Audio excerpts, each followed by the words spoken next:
こんちは。極限状態理不尽度ランキングやっていきます。内容は非常にシンプル。極限モンスター8種類を順位付けしていくものです。理不尽度合いはカタログスペックをベースにして戦ってみての感触を評価して決めるよ。カタログスペックってのはつまりデータ面。どこどこが弾かれるようになったとかそういうことだ。普段足を攻撃するなら背中の効果は関係ないので、そこら辺は評価にあまり影響しませんね。逆に弱点を負うような調整があればもちろん理不尽度は上がります。当たり前だけど主観 100% の判断基準だ。ふわっと見てもらえれば幸いだね。あんまり世論と乖離してる自覚はないですが、これは交戦機会にもよりますからね。それじゃ、早速やっていこう。企画スタート。まずはじめに、極限状態についておさらいしよう。すべてのモンスターに当てはまる特徴だね。有名どころからいきますか。すべての属性、状態以上、罠先行を無効化します。一応伝えられにはなりますが、ごく一部のマップでしか見られません。それから、モンスターごとに定められた部位が強制弾き部位となるよ。これは文字通り、すべての攻撃を弾いてくる。なんと心眼効果さえ無効だ。チャークの立て付きなど一部攻撃は弾かれませんが、これはもともと弾かれモーションが用意されてない特例です。この部位はダメージも大幅カットとなります。弾丸は脅威の 100% カット。あと忘れがちだけど、攻撃力も少し上がってる。1割増って結構な強化幅だな。細かい削りが頻発するモンスでは影響でかいですね。いつの間にかピンチになってたりします。それと、極限状態は恐竜化の特性についても、おおむね引き継いでおりますね。一番でかいのはこの肉質変化かな。変化しないやつもいるが。これは全身に適用されるよ。硬くなるやつは特に厄介。強制弾きと合わせて二重に強化されてる感じですね。モンスによっては脅威になります。改めて見るとえげつない調整ですね。とんでもない属性方です。個人的には心眼の無効化が一番やばい。進撃以外マジで対抗手段ないからね。さて、ということで、これを踏まえていよいよランキングを見ていこう。第8位はグラビモスだ。つまりこいつが一番理不尽じゃないってことね。効果部位は頭と翼、そして尻尾の付け根です。その他の肉質変化はありません。この子はギルクエに出ないので、交戦機会はさほど多くないでしょうね。こいつは、まあ間違いなく一番良心的だね。狙いたい腹と足が普通に殴れる。足が恐竜化肉質で硬化したりもしないから、破壊して固化し続ける戦法が通用するよ。転倒した際に背中が普通に殴れるのもいいですね。翼の弾かれが邪魔ですけど。極小個体のイベクエは弾かれやすく面倒ですが、まあ小さければ楽になる部分も多いですからね。ただ、属性カットの影響は大きい相手だね。ダメージ自体は取りづらくなってる。やはり速攻で腹破壊を狙っていきたいね。これは通常個体でも同じだけど。破壊後の腹は物理70通ります。ここまでいけば属性もクソもありませんね。総じて通常個体の延長で戦えます。極限の入門として適しているでしょう。やっぱどこ弾くかって重要だよな。今更だけど。第7位、イビルジョー。こいつは通常クエには登場しないぞ。その代わり、ギルクエ136以降は極限化します。ここからが本番ですね。効果部位は足と尻尾の先以外と幅広いです。その他の肉質変化はありません。効果範囲は広いけど、足を普通に殴れるのはいいね。極端に相性悪い武器が存在しないぞ。エキスの問題で総中根はやりづらいですが、まあ、それはこの子に限りませんね。もちろん、時間がかかるって欠点はある。こいつ体力バカみたいに高いからな。弾かれ範囲的に弱点一切ないから、長期戦は必至だね。それでも、足を攻撃、ダウンが普通に狙えるので、理不尽は感じづらいと思いますね。我々的には、コード譜面ではお古城の方が嫌いです。とにかく高速が多すぎて。レンク C キャンセルから飛びかかるやつね。あれめちゃくちゃ嫌いだよ。極限だとキャンセル行動が四股踏みになるから、割と落ち着いて反撃できんだよな。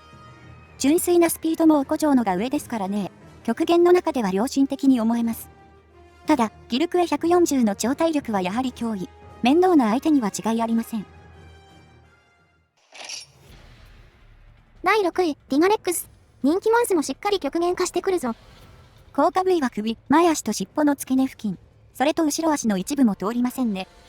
この子はギルクエにも登場してきますが、報酬は極限の中で最も低く設定されてますね。こいつ妙に体力高くてな。人気で言えば、アシュの方が圧倒的に上だよね。最大弱点の頭が硬化してないのは優しいんだけど、その周辺はがっちり硬化してるよ。頭自体が結構小さいので、ここだけ正確に狙う技量が問われますね。そのため、ピンポイントで攻撃できて単発火力が高い、体験やチャークが相性いいと思います。逆に双剣なんかは相性悪そうだね。突進連山で首までいっちゃいそうだ。モーションとしては大方向が追加されてるよ。アシト希少種からの輸入だね。ただしパターンは単発だけです。威嚇もなく、さばきがいは少ないかも。とりあえずやっとくかって感じするよね。もともとその場で奉公する行動はあるしな。総評すると、ぶっちゃけただ面倒になった感じする。あんま通常時と変わらんのよな。急に弾かれるのが違和感なんですよね。その他が普通の気が過ぎて。弱点が隠れないってのは大きいよな。この点はジョーも見習ってくれ。第5位は我らがラージャン。間違いなく最も駆られた極限化だね。ギルクエにおける報酬は最高級。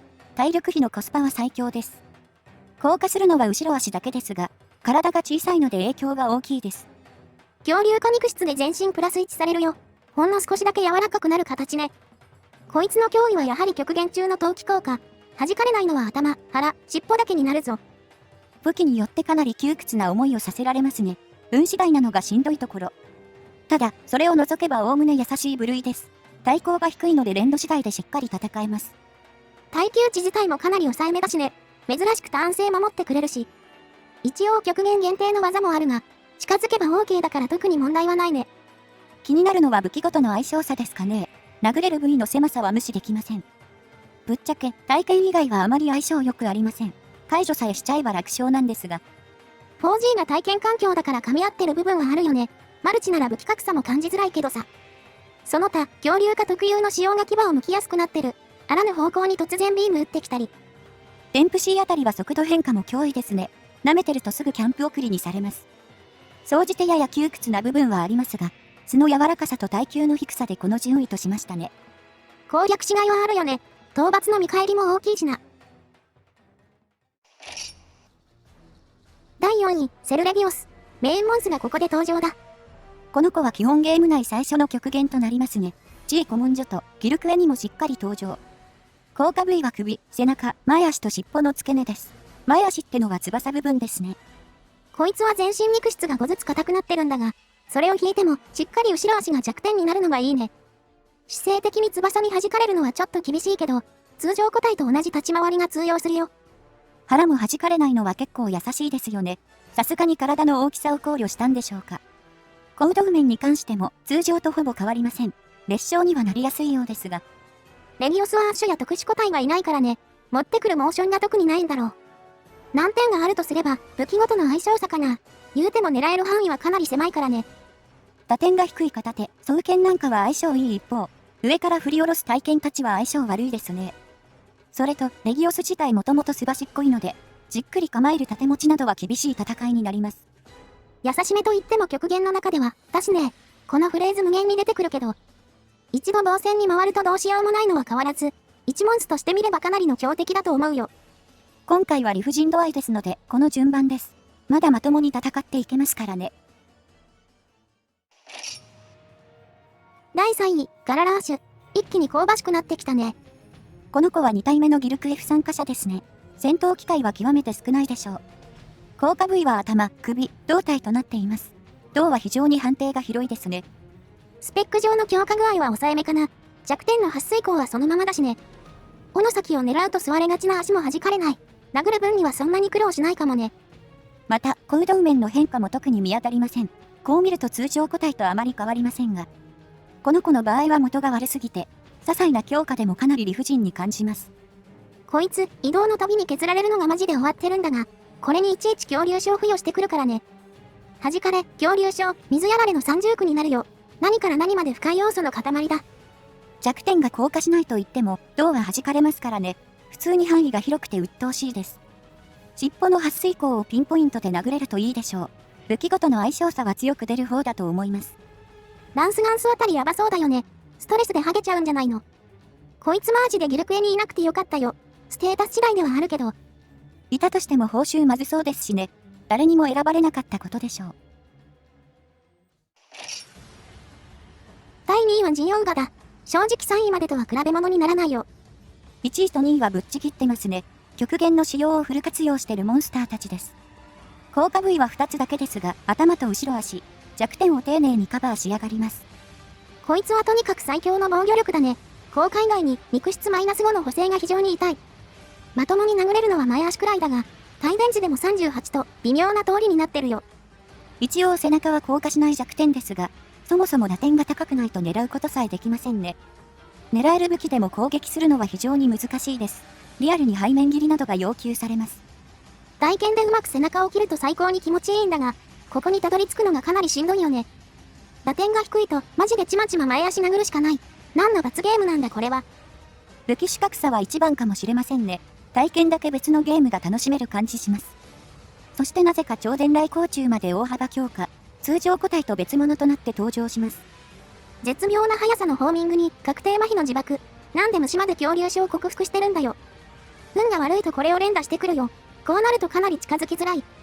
このようにヤバい要素の塊ではありますが、コールド面では若干ターン性の向きが強くなっています。ダッシュの後確定行動が追加されてたりね。状況次第で通常時より反撃機会が増えたりする。体験限定だが、スレスレのためが狙えたりするよ。めっちゃむずいけどな。